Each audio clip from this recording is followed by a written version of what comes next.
I don't know, Jasper. I think Aphex Twin and strobe lighting might be a bit much for a bunga party. Don't get me wrong, I like Aphex Twin. I love strobe lighting. But think of all the people writhing around on the floor to that. Surely you want something a bit more gentle. And some pink gels on the lights? Food for thought. Hello, gorgeous creep. It is I, Piano Teeth, the skinless storyteller with the dulcet tones, coming in your ear and running riot around your head. Thank you so much for having me. Let's not dilly-dally this time, as I'm sure you're desperate to hear part 2 of Billie Piper Dimension Stepper. If you've not listened to part 1 yet, then what's wrong with you? Do you put your trousers on before your pants? Off you go. Go on. If you have yet to listen to a single one of my audio delights, then I insist that you put an earlier eargasm into your brain and familiarize yourself with whatever the hell is going on here. And if you think this sounds intense, try living it. Mush. But look, before we launch ourselves back into the story, I have to just quickly sell you some shit. Brace yourself for a good, hard dose of capitalism, courtesy of Cover Up. Cover Up is a service that makes things go away. Are you a celebrity that has done something wrong? Engaged in an act that could put you or your career in danger? Like letting everyone know what you really think about gay people, making love to a pig, or running over a child? Then you need Cover Up. At Cover Up, we understand that being famous is hard work and feel that celebrities should be rewarded and protected for the important work they do in society. So what if you made a mistake? You're learning and growing. You just couldn't see that red light. It was a very sexy pig. And hey, if you want to visit a convicted pedophile's private island to talk business on multiple occasions, then that is your God-given right as a prince or president of the United States. Normal people just don't understand. But we do. After contacting us, then we'll get to work right away. Harassing journalists, smearing your accusers, and creating huge distractions are just some of the tools at your disposal. So you can get back to doing what you do best. Being famous. Cover Up, letting you be you. Okay, that's that over and done with. Yuck. I have no idea where that voice came from. The bleach is definitely kicking in. Buckle up, you sexy scumbag. We're going back in for more. Here is Billie Piper, Dimension Stepper, Part 2.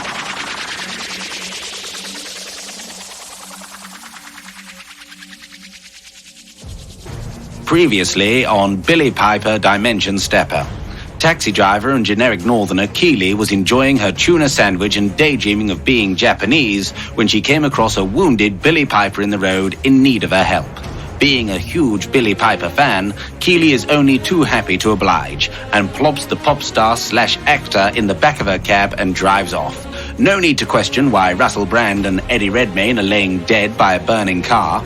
It's not long, however, before Noel Edmonds attacks them, wounding Keeley and battling Billie in the back of the taxi until she runs him through with her rune-covered sword. Keeley then offers to help Billie, and they drive off to Stonehenge, hoping to find a convenient spot to dump Noel's body. Keeley pulled the taxi up on Waterloo Bridge, and together, her and Billie managed to drag the body of Noel Edmonds out at the back of the cab and heave him up onto the side and pushed him off. Hawaiian shirt flapping and hair billowing, his body turned in the air so that he looked directly up at them until he plunged into the dark depths of the River Thames, where he was immediately eaten by a gang of coked-up eels in a feeding frenzy. So, what's going on? Keeley asked as she started the engine and began driving. Billie smiled at her newfound companion. It was all too large for now. Just get me to Stonehenge, all right? That's all it needs to be. Keeley was about to protest when a scream erupted ahead of them. Billie! Standing, hands on hips with very high heels in a peach-coloured dress, her long blonde hair shining beneath the streetlight, was TV presenter Holly Willoughby. Keeley slammed on the brakes. And is that Philip Schofield behind her? Sure enough, coming up behind to stand beside Holly, wearing a tuxedo, was the Silver Fox himself, Philip Schofield. Keeley waved. They stood in the middle of the road, staring down at them, not waving back. "Drive," said Billy. "What?" "Drive. At them now. Do it. Go." "What? No. Why?" "They've been sent to stop us, Keeley." "What?" "They're here to kill us, Keeley. Holly and Phil." On cue, the This Morning hosts sprang into action, unearthing an AK-47 and pump-action shotgun from within their tuxedo and ball gown, respectively. They began advancing steadily down the bridge, towards the taxi. "Drive," urged Billy. But Keeley was paralyzed. Unable to do anything, she just looked at Billy, confused. "Look," said Billy. "They are not who you think they are. Holly Willoughby and Philip Schofield, they aren't real. They want me dead, and they will kill you too. Believe me." Keeley opened her mouth, trying to speak, but the words just wouldn't come. Yes, they were advancing on her with heavy weaponry, and yes, their eyes had turned jet black, and yes, when they opened their mouths, they definitely had fangs. But this was Holly and Phil, king and queen of the daytime TV realm, proud incumbents of the This Morning sofa, able to segue with ease between stories about poverty-stricken families living on the breadline and an interview with Debbie, who claims the ghost of Genghis Khan fingers her in the bath. But he never went to Milton Keynes, Debbie. Why would he be there now? I guess we'll never know the answer, because at that moment Holly and Phil opened fire. Bullets ricocheted off the taxi and somehow kept missing the windscreen. I know. Lucky, right? This made Keeley's mind up for her. It's quite hard to have sympathy for someone when they point a gun at you, Billie Piper not included, and she never fired. So, with a roar, she pulled up the handbrake and accelerated towards them. They split into two, and Keeley steered towards Phil, who shrieked like a banshee. Billie Piper leant out the window, ducking and simultaneously levelling the gun at Holly Willoughby, who kept a steady spray of shotgun shells in their direction. Billy fired, and the bullet took that TV presenter right between the eyes. She staggered before falling over the side of the bridge, disappearing into the dark waters below. Phil looked over to where his co-host had once stood, feeling her death inside his heart, his soul split in two, and with a gut-wrenching, ear-splitting howl, pointed his gun straight at Keeley just as she ploughed her taxi right into him. He folded over the bonnet, surprise etched on his features before he was dragged beneath the wheels.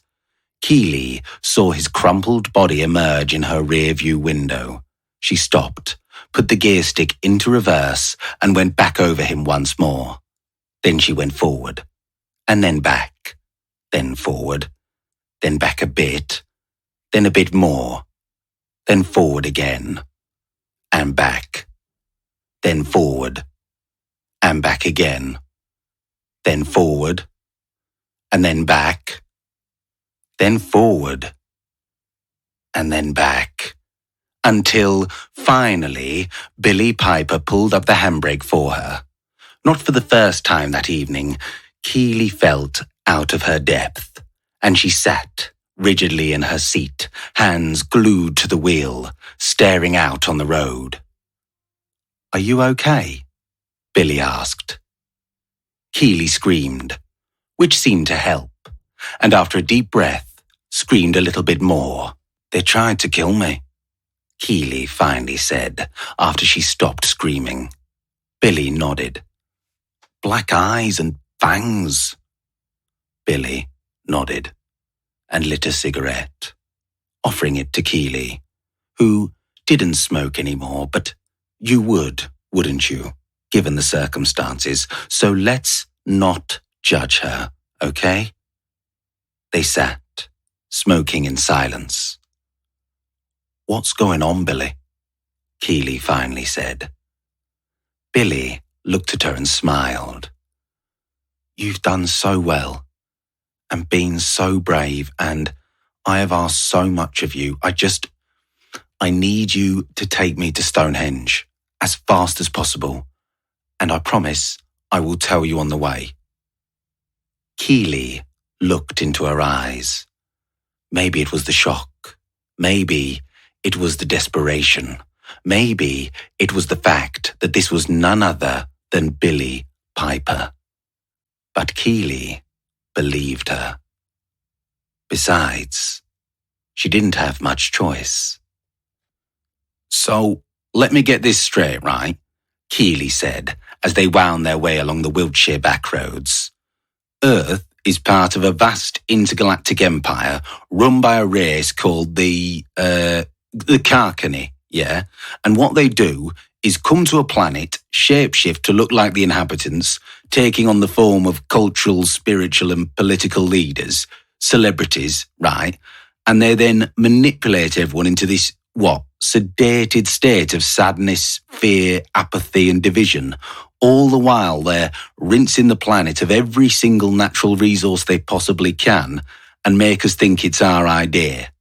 Okay, and you, Billie Piper, are also an alien, but part of an ancient order of warriors called the Dimension Steppers, right? Which is why you've got a nice sword, and these Dimension Whatsits have been part of a resistance that's been battling the Carr for thousands of years.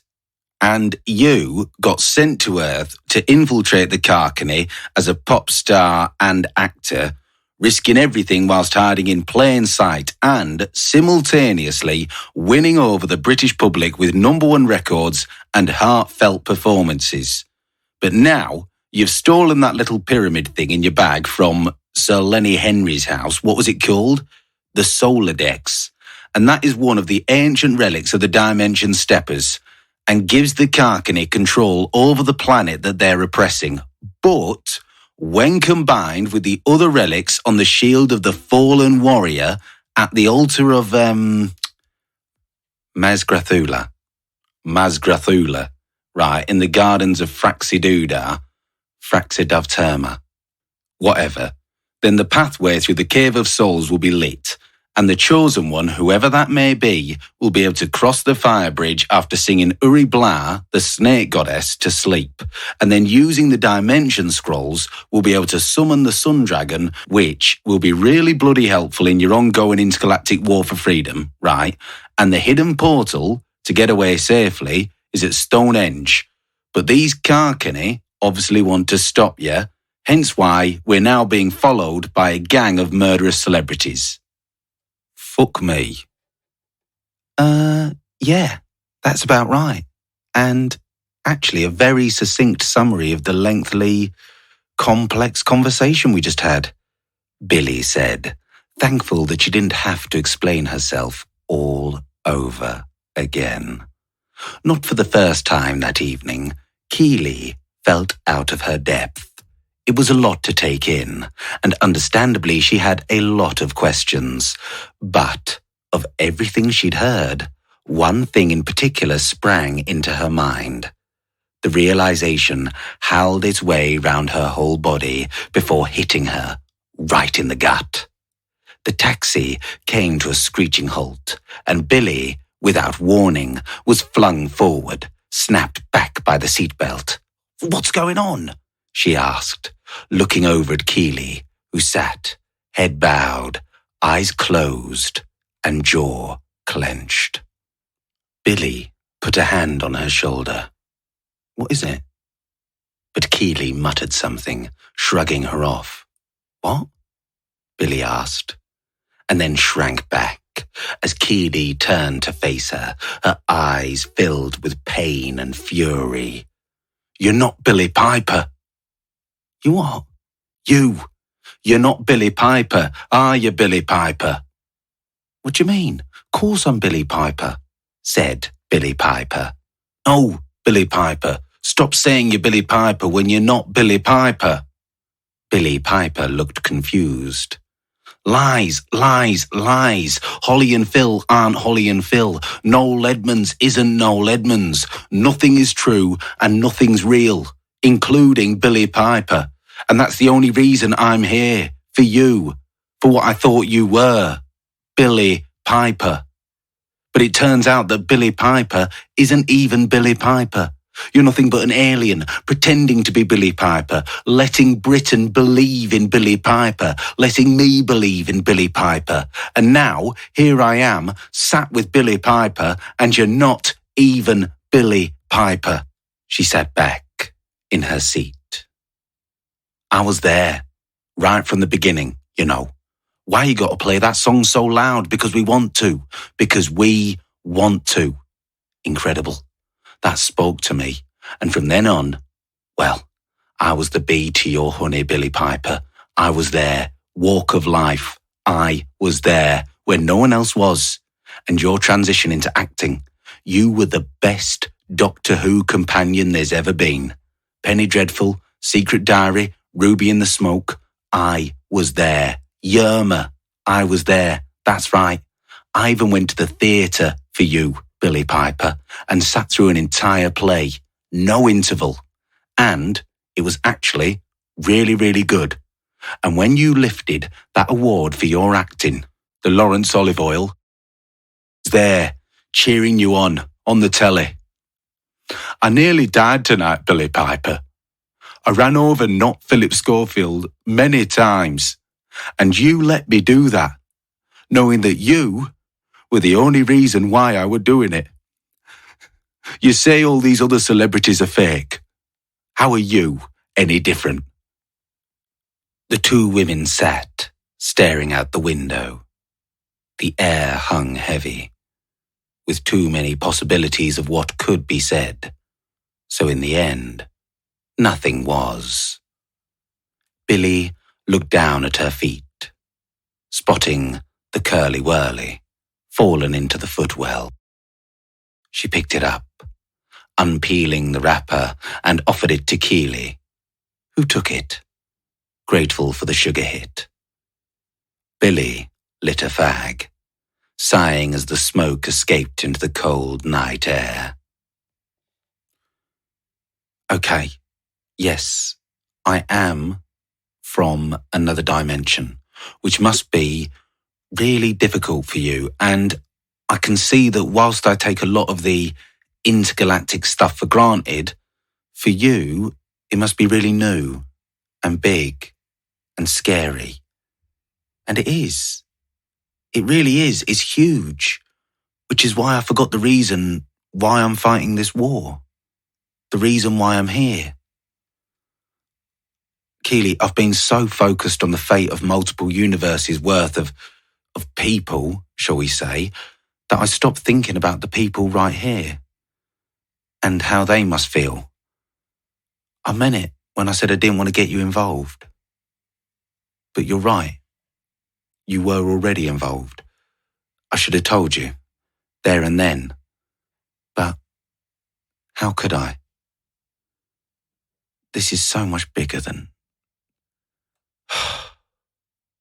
Look, I am an interdimensional space warrior on a mission to liberate this and many other planets from an evil empire.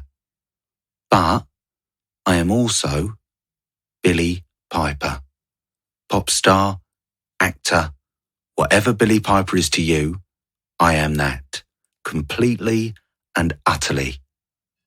I was there too. I sang those songs. I played those parts. And I loved it.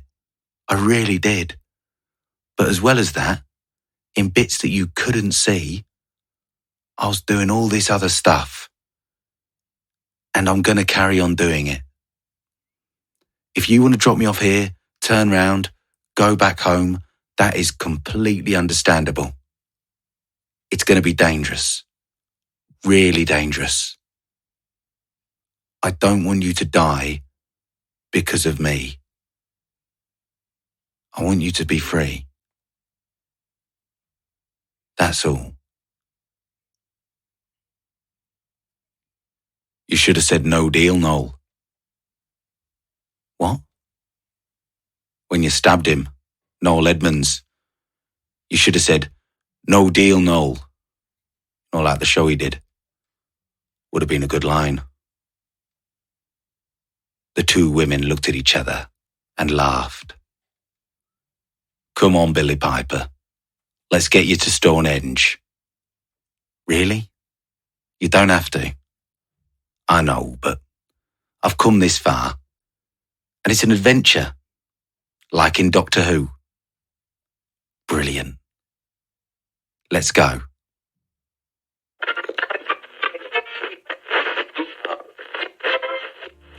Hello, you are listening to One Radio with me, Dave Chris, and that last song was No Sweat by the Prince Andrews. Now, I'm sure, like me, you woke up this morning hearing the news of Billie Piper losing her mind. Yes, that is right. It has been revealed that the pop star and actor Billie Piper has been working undercover for ISIS, Al-Qaeda, and was doing a bit of admin for the IRA, plotting not only to kill the Queen, but also doing wanton acts of vandalism around our capital city. I mean, can you believe it? And apparently last night, and this is evil, she not only murdered Russell Brand and Eddie Redmayne, who were enjoying a late night drive together, but also Noel Edmonds, Holly Willoughby, and Philip Schofield, who very bravely tried to apprehend her after she burnt down Shakespeare's Globe and did a poo on the statue of Winston Churchill. The nation is mourning today, and rightly so. Look, as a celebrity myself, I can tell you that the blue tick community is grieving. You've got to understand, when there's a tragedy and members of the public die, it's sad, we get it, okay? But when a famous person dies, I'm sure you'll agree, grief takes on a whole new layer of meaning. Because, as you know, celebrities are worth more than normal people. If I had to put a number on it, I'd say it was 5. Yeah, 5 normies to every 1 celeb. And so to that calculation, last night we lost 25 people. Wow. Let that sink in. 25 people. My God. We're going to be discussing this for the rest of the show, as well as playing Identity Bingo, and I've got new music for you from a group of girls. But first of all, it's the news.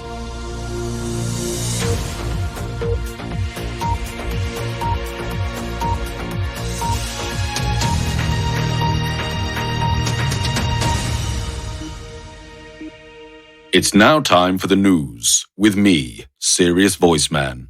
Pop star, actor, and terrorist Billie Piper is wanted for treason, arson, pooping, and the murder of 5 celebrities. Authorities warn that she is extremely dangerous and was last seen leaving London in a black cab with another female accomplice, a black woman going by the name of Keeley, who's from somewhere up north. Sir Lenny Henry and Richard Curtis have pledged this year's Comic Relief Fund for their capture, dead or alive. Let's have that off, shall we? They drove on, silently through the darkness, wondering what lay ahead. Keeley pulled the taxi into the petrol station's forecourt. They'd been running on empty for a while. Billy jumped out as well. You fill her up, I'll pay. I need to go to the loo anyway. Loo? Yeah. Why is that weird? I just thought, dunno. You being a dimension stepper, you wouldn't do that sort of thing. Everyone has to shit, Keeley. Stay alert, I won't be long. Billy called back as she strode in. As Keeley put the pump back in the holster, she noticed a very smart Rolls-Royce pulling up alongside the garage shop. A tall man stepped out, wearing a smart, three-piece suit. It was Stephen Fry, actor, writer, presenter, author, and national treasure, Stephen Bloody Fry. And whereas before Keeley would have rushed over to get an autograph, recent celebrity experiences checked her. What was she to do? Billie was in there, minding her own business, having a shit, none the wiser that Stephen Fry was lurking. She wouldn't be able to warn her in time, and it's not like she had any super alien powers. She was just Keeley. Boring, normal Keeley. That was it.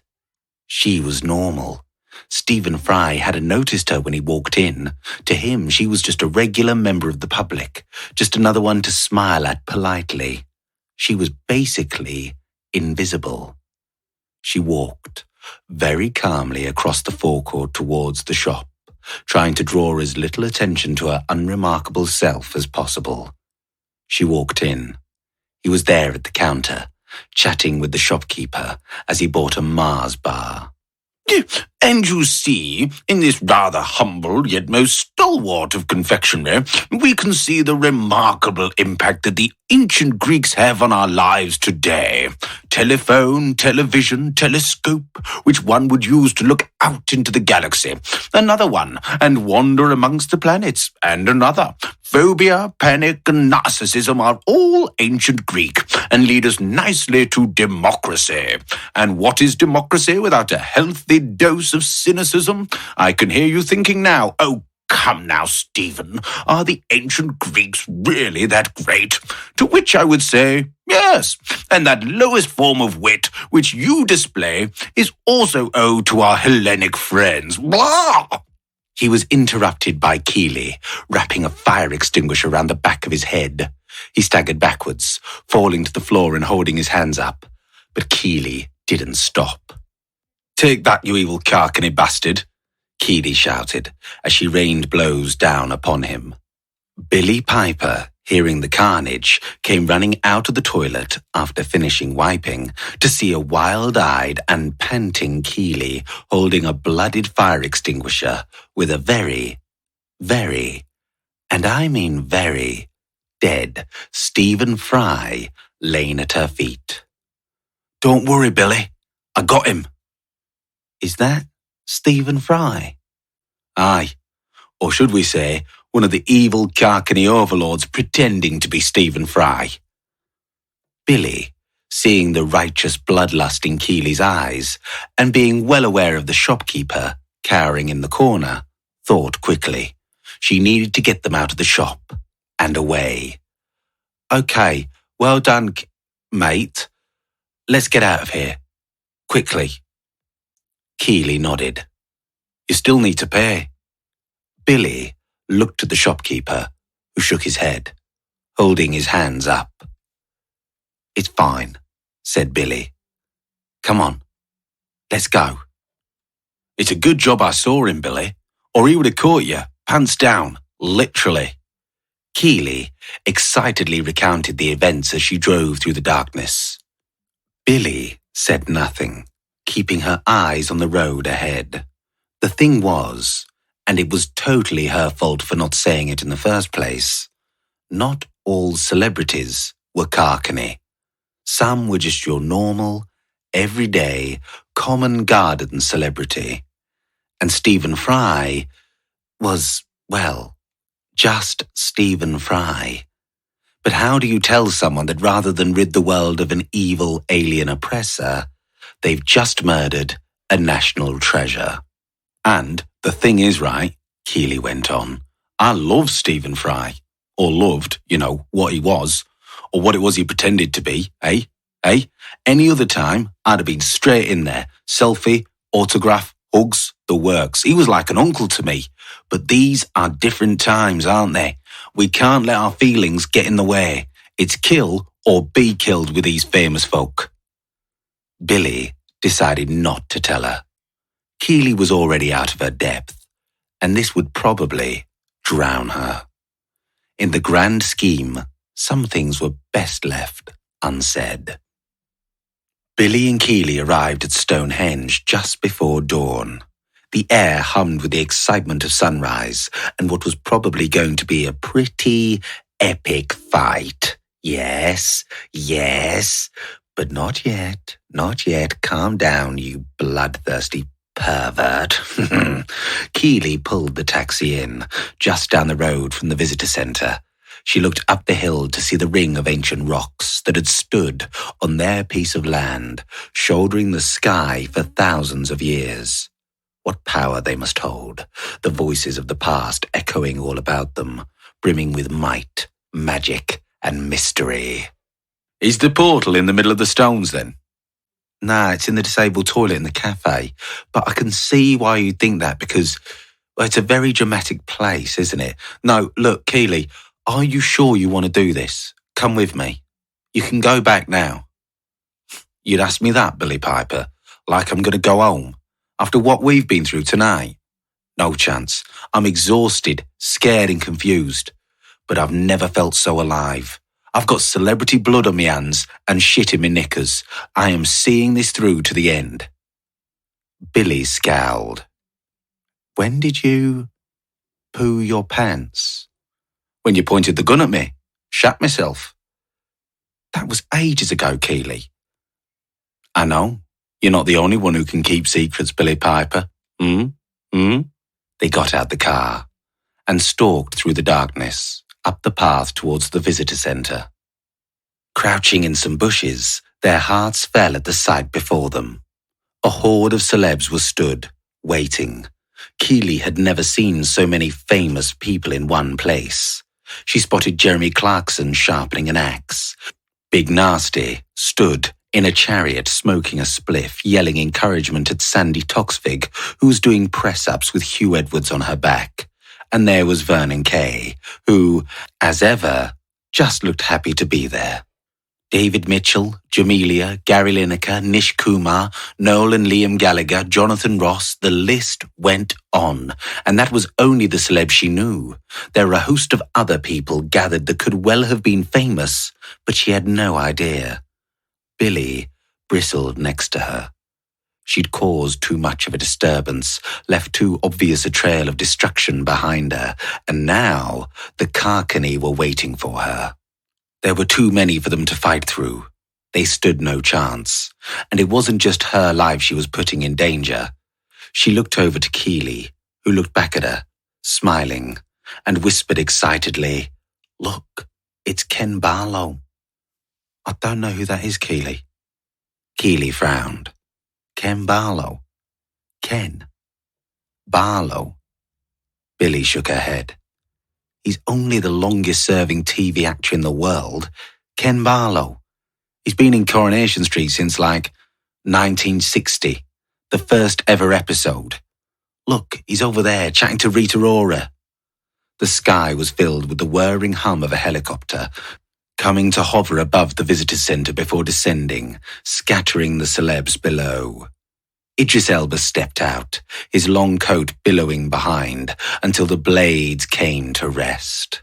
Keeley, not taking her eyes off him, leaned into Billie Piper and muttered, "I know he's an evil Carcany bastard, but the only reason I would kick that man out of bed would be to fuck him on the floor." Billie nodded.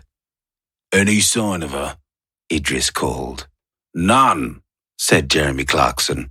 "And we've just been stood around like a bunch of Dutchmen in a chicken coop." "What's that supposed to mean?" said Idris. "I have no idea. I just generally say things in this voice in the hope that something happens, like, French people poo wrong." "Right. Has anyone gone to the actual stones?" "Yes, we've sent Noel Fielding and some Love Island contestants," said Sandi Toksvig. "Okay, stay alert. She's nearby." Jeremy Clarkson drew himself up to his full height. Who put you in charge, Elba? Ice cream is gay." "I did," a voice came from within the helicopter. Clarkson swallowed, nervously, as Idris smiled, before moving aside to reveal Alan Carr. Here, what was that about ice cream being gay? Clarkson's lips quivered. Come on, Jeremy. You've always got something to say. What do you mean about ice cream being gay? Well, you know me, Alan. I just say things. It was a joke. I was joking. Alan Carr looked at Clarkson over his spectacles. There was a deathly silence as everyone waited for his reaction. After what seemed like an age, he grinned and burst out laughing. The rest of the celebs joined in. Oh, Jeremy, what are we going to do with you? Ice cream's gay. You're so funny, Jeremy. Clarkson laughed along, relieved. I just say things. I just say things. Alan suddenly stopped laughing. Yeah, you do. You just keep talking, don't you? Sean, can you come out here? The giggling crowd of celebs went quiet as Sean Bean stepped out of the helicopter. He wore a red Adidas tracksuit. In one hand he held a Ginster's pasty, which he munched on, appreciatively. In the other, he held the handle of a huge, two-handed sword, its blade resting on his shoulder. Sean, can you kill Jeremy, please, love? Thanks. With a nod, Sean finished the pasty and strode over to Jeremy Clarkson, who backed away, terrified, only to find his exit blocked by Big Nasty and Lorraine Kelly. For the first time in his life, Clarkson found he had nothing to say, and he stood, paralyzed with fear, eyes wide and breathless as his executioner approached. Sean Bean readied the blade in both hands, and with a simple "Bastard," took Jeremy Clarkson's head off. The body stayed still, like it was being held upright by string, an uncanny illusion of normality for a couple of seconds before it crumpled like a marionette. The head sailed through the air before landing at David Beckham's feet. He looked into the eyes of Jeremy Clarkson and had a tremendous urge to kick the dismembered head. You know, just a bit. Because you would, wouldn't you? But he stopped himself. Alan Carr did, though. Running over, he punted the curly celeb as hard as he could so that it sailed over the famous onlookers' heads and landed just before the bush where Keeley and Billie Piper hid. They immediately froze, and Keeley watched in horror as Clarkson winked at her before saying, "And on that bombshell, good night." Just always wanted to kick ahead, you know, said Alan Carr to David Beckham before turning to the others. Does anyone else think ice cream's gay? Or have a problem with who's in charge? The other celebs shook their heads. Idris Elba stepped forward. We know that there is a portal round here, somewhere, but we don't know where. It's been hidden by the old magic. The other celebs shifted anxiously. She's got the solar decks, and if she manages to get away with it, then the Empire is in serious trouble. Do you understand? The celebs nodded their heads. Good. Now wakey. Billie Piper's on her way, and I want that bitch brought down. Alan Carr clapped his hands. Billie tugged on Keeley's elbow and nodded for them to move away. Silently, they stalked through the bushes until they came to where they'd left the taxi. They crouched down, looking at the battered car. It was all alone in the car park and very exposed. All right, Keeley, said Billie. Here's what we'll do. But before she could relay her plan, she felt what she hoped was a gun pressed into her back. Well, what do we have here? They turned to be met by a grinning David Baddiel and Frank Skinner. Billie Piper. And you, said Baddiel. You two have caused quite a disturbance, killing our mates, taking our solar decks. But, said Frank Skinner, it's coming home, eh? It's coming home. Billy spat on the floor in disgust at that crowbarred reference, which I'm sure we can all agree was utterly vile and incredibly lazy. Keeley shook with rage. That song only works in a football context. How dare they bring it here, to this, a hostage situation? Had they no respect?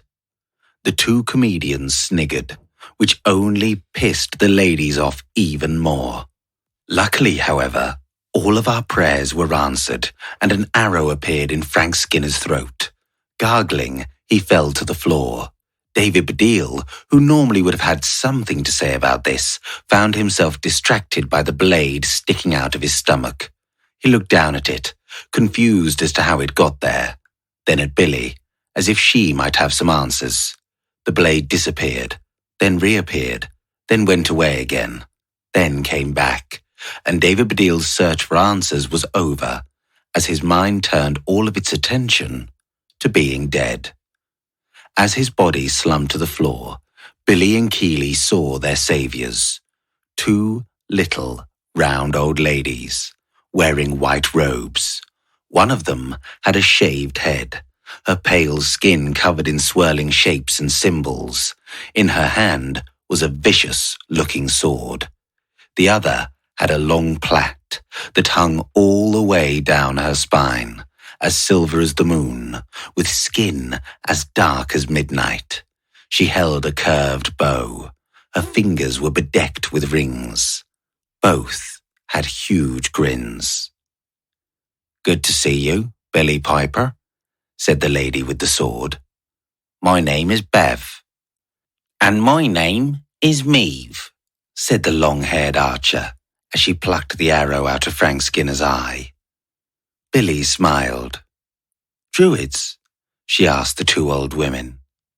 They nodded, and Billy hugged them both.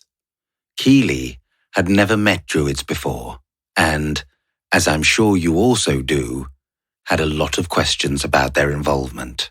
However, based on recent events, decided to just take it in her stride. "I'm Keeley," she said, and was welcomed into the group hug. "There's a load of carcany round the portal," said Billy. "Too many." "Yeah, we know," said Meave. "Get in the taxi. We're going to the stones." Ugh. The bleach has run out again, my gorgeous creep, leaving us once more dangling from a cliff edge. Worry not, I'm as desperate as you to see this through. It's just that my brain needs a break, and the bathwater's gone cold. Don't forget to like, subscribe, and follow me on Insta at _piano_teeth. You can have a look at my little nasties. And of course, please share me with your friends. I promise I won't talk about you too much. And it goes without saying that I bear no ill will to the famous people mentioned, nor should it be taken seriously. It's the bleach to blame. Besides, no sane or rational human being should really ever listen to a single word that comes out of my mouth. Until next time, my sexy scumbag, be well.